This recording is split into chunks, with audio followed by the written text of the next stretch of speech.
اعوذ باللہ من الشیطان الرجیم بسم اللہ الرحمن الرحیم نحمد و نصلی علی رسولہ الکریم اما بعد۔ یوسف کا سوال۔ تمام فرزندان یعقوب علیہ السلام مل کر پیارے یوسف کے پاس آئے اور ان سے نہایت اخلاقی و محبت کی باتیں کرتے ہوئے پہلے یوسف سے ان کے خواب کے دریافت کیے۔ وہ معصوم صدیق اللہ ہونے والے تھے۔ تمام خواب اپنے سوتیلے بھائیوں سے صاف صاف بیان کر دیے۔ اگرچہ آپ کو والد ماجد کی بے حد تاکید تھی کہ کسی بھائی کے سامنے اپنا خواب ہرگز بیان نہ کرنا، مگر چونکہ مقابلہ اس تاکید کے پیارے یوسف کی شان صدیقیت بڑھتی ہوئی تھی، اس لیے چھپانے کو قصب بیانی تصور کر کے سوتیلے بھائیوں سے من و ان اپنے تمام خواب ظاہر کر دیے، جنہیں خود یوسف علیہ السلام کی زبان سے سن کر بھائیوں کی آتش حسد اور ان کا غم و علم اور بھی زیادہ ہو گیا، مگر نہایت ضبط کو کام میں لیتے ہوئے لائے اور یوسف سے پیاری پیاری باتیں کرتے اور ان کا دل لبھاتے رہے۔ آخر میں ان سے یہ کہا کہ ہمارے چھوٹے بھائی، کبھی تم ہمارے ساتھ سیر و شکار کو نہیں چلتے؟ اور اب تو ماشاءاللہ آپ ہوشیار ہو گئے ہیں، ذرا چلا پھرا کرو، دنیا کی معلومات ہوگی اور قدرت خداوندی کا تماشا نظر آئے گا۔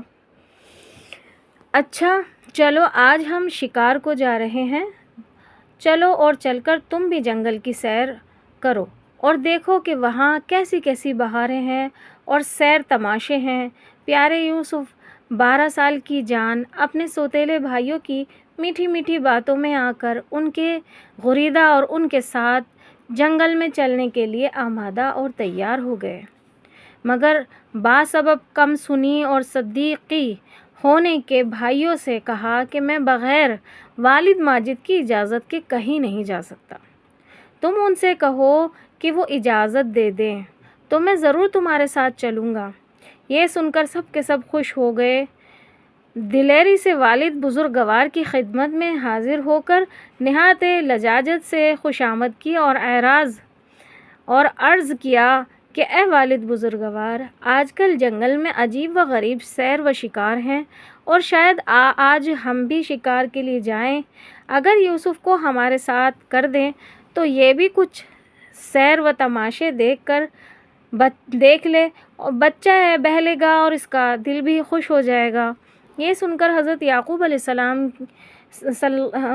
السلام کی حالت سنتے ہی بجلی سی ایک چمکی وہیں، نظم ہے، سنتے ہی بجلی سی چمکی ایک وہیں، ہو گئے یعقوب بس اوندھے وہیں، سیر کیسی دوستو کیسا شکار، فرقت یوسف کی واہ کس کو سہار۔ یعنی کہ اتنا کیسے محبت ہو گئی ان کو جو یہ گھمانے لے جا رہے ہیں۔ ایک دم آنکھوں سے اوجھل نہ ہو، خوب سوچی اس کو جنگل بھیج دوں، تم تو صحرا میں کرو سیر و شکار، باپ بس روتا رہے زارو قطار، ایک دم مجھ سے نہ یہ ہوگا جدا، جاؤ اپنی راہ لو بہر خدا۔ یعنی حضرت یعقوب علیہ السلام نے یوسف علیہ السلام کو اپنے بھائیوں کے ساتھ بھیجنے سے اس لیے اور بھی زیادہ انکار کیا کہ اس سے کچھ دنوں پہلے آپ ایک خواب دیکھ چکے تھے۔ چنانچہ لکھا ہے کہ ایک شب آپ سو رہے تھے، یکا خواب میں دیکھتے کیا ہیں کہ زمین 8 آنسو رو رہی ہے اور میرے یوسف کو اپنے پاس بلا کر کہہ رہی ہے کہ اے سب مظلوموں سے زیادہ مظلوم اور اے قابل رحم فرزند، آ اور میرے دامن میں آ کر چھپ جا، تیرے سوتیلے بھائی تجھ پر ظلم کرنے کے لیے بڑھے چلے آ رہے ہیں۔ یہ کہہ کر میرے چاند سے یوسف کو زمین نگل گئی، جس سے اسی وقت آپ کی آنکھ کھل گئی۔ چونکہ اس خواب سے آپ ڈرتے ہوئے تھے، اسی لیے حضرت یوسف علیہ السلام کو ان کے بھائیوں کے ساتھ بھیجنے سے صاف انکار کر دیا، جس سے فرزندان یعقوب مایوس ہو کر وہاں سے کھڑے ہوئے۔ نظم ہے یہاں۔ ظلم کا ایک داؤ تھا خالی گیا، ہو سکا پورا نہ ان کا مدعا، باپ کے آگے نہ کچھ چلی پھری، ہائے کیسی جی ہی جی میں رہ گئی، سب کہف افسوس ملتے رہ گئے، جیسے آئے حیف ویسے ہی چلے۔ ابلیس کی رائے۔ برادران یوسف نے پھر ایک روز مجلس شوری منعقدی کی اور پھر وہ غم یوسف سے مخلص حاصل کرنے کے لیے تجاویز و تدبیریں کرنے بیٹھے۔ کسی نے کچھ کہا اور کسی نے کچھ کہا، اتنے میں ایک بزرگ صورت اور نورانی چہرہ مراد اجنبی سامنے آیا اور اپنی مخلصانہ صورت لے کر اور ان کے پاس آ کر بیٹھ گیا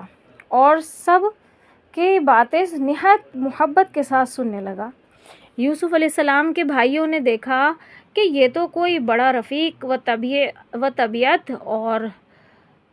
طبیعت اور دوست طینت ہے، اور ہے بھی معمر و ضعیف الامر، اس کا تجربہ بھی ہم سے بہت زیادہ ہوگا اور اس کی عقل بھی ہم سے بہت ہی بڑی ہوئی معلوم ہوتی ہے، ضرور اس کے سامنے اپنے درد کی کہانی بیان کرنی چاہیے اور ضرور اس سے مشورہ لینا چاہیے کہ اتنے میں اس حسین صورت لائن سیرت نے خود ہی محبت و الفت بھری لفظوں میں ان سے دریافت کیا کہ اے فرزندان اسرائیل، تمہارے نورانی چہرے مغلوم اور متفکر نظر آتے ہیں، جس سے میرے دل میں درد پیدا ہوتا ہے اور مجھے تمہارے پاکیزہ صورتوں پر رحم اور ترس آتا ہے۔ میں چاہتا ہوں کہ تمہارا شریک حال ہو کر تمہارا غم بانٹوں اور نہایت خلوص کے ساتھ تمہاری ہمدردی کروں۔ یہ سن کر برادران یوسف نے کہا، یہاں بھی نظم ہے، کیا کہیں ہم تم سے اپنی داستاں، غم کا ایک دریا دلوں میں ہے رواں، ایک مدت سے مصیبت میں ہے ہم، کیا کہیں کیا ناک میں آیا ہے دم، کوئی صورت بن نہیں آتی ہمیں، سوچے ہیں یا الہی کیا کریں، ایک سوتیلا بھائی ہمارا جس کے ہاتھوں جان بن آئی ہے، باپ کو جس نے مسخر کر لیا، عشق میں اپنے لیا ان کو دبا، رات دن کلمہ اسی کا پڑھتے ہیں، ہر گھڑی یوسف ہی یوسف کرتے ہیں، ملتفت ہم پر ذرا ہوتے نہیں، دو کوئی تو مشورہ اے ہم نشیں، یہ ہماری آرزو ہے اے بزرگ گوار، یہ ہماری جستجو ہے اے بزرگ، باپ کی نظروں سے وہ اترے کہیں، آسماں کھا جائے اس کو یا زمین، چنانچہ اے بزرگ، اس سے پہلے ہم نے اس کے متعلق یہ مشورہ کیا تھا کہ سیر و شکار کے بہانے جنگل میں لے جا کر کنویں میں ڈال دیں اور خود روتے پیٹتے آ کر والد صاحب سے کہہ دیں کہ یوسف کو بھیڑیا کھا گیا، مگر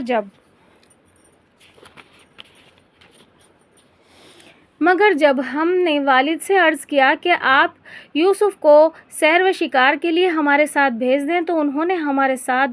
بھیجنے سے صاف انکار کیا، خدا جانے ہم پر بھروسہ نہ کیا، صرف اپنی مفارقت کے سبب نہیں بھیجا، بہرحال اب ہم حیران ہیں کہ کیا کریں اور کیا نہ کریں، کوئی صورت نظر نہیں آتی۔ یہ سن کر پرانا پاپی ابلیس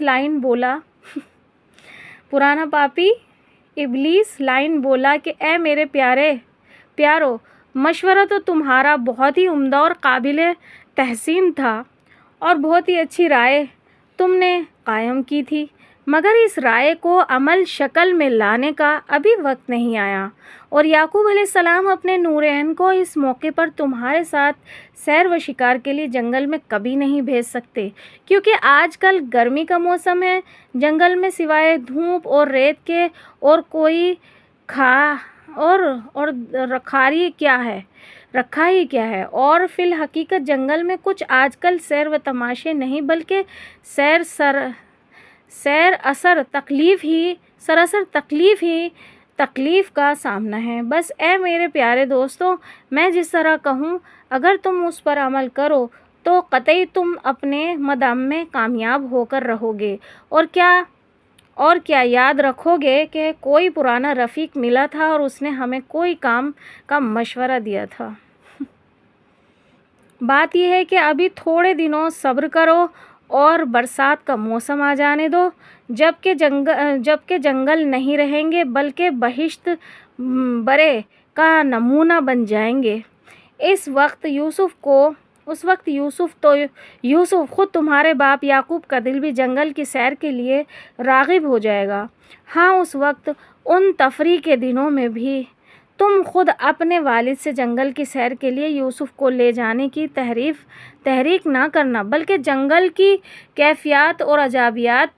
عجائبات پر علیحدگی میں یوسف کو مائل کرنا، یعنی ان کو للچانا اور انہیں شوق دلانا۔ بچہ ہے، مائل ہو جائے گا اور اپنے باپ سے خود اجازت لے لے گا۔ تمہیں والد ماجد سے منت و سماجت کرنے کی متعلق ضرورت نہ ہوگی۔ ابلیس کا مشورہ سنتے ہی سب باغ ہو گئے اور یوسف کا رنج و غم دلوں سے جاتا رہا، کیونکہ اس یقینی اور ایسا مشورہ ہاتھ آ گیا اور گمان پر وہ تیر چڑھ گیا جو خطا کرنے والا ہی نہیں ہو سکتا۔ القصہ، اس پرانے پاپی کی سب نے مل کر بہت تعریف و خوبی بیان کی اور دل سے اس کے شکر گزار ہوئے، اور سب اس سہانے وقت کے منتظر رہے جس کے لیے تمام بنی نوع انسان کی آنکھیں لگی رہتی ہیں، غرض کہ وہ وقت آیا۔ اگلا قصہ انشاءاللہ میں چھٹے پارٹس میں سناؤں گی۔ وآخر الدعوانا ان الحمد للہ رب العالمین۔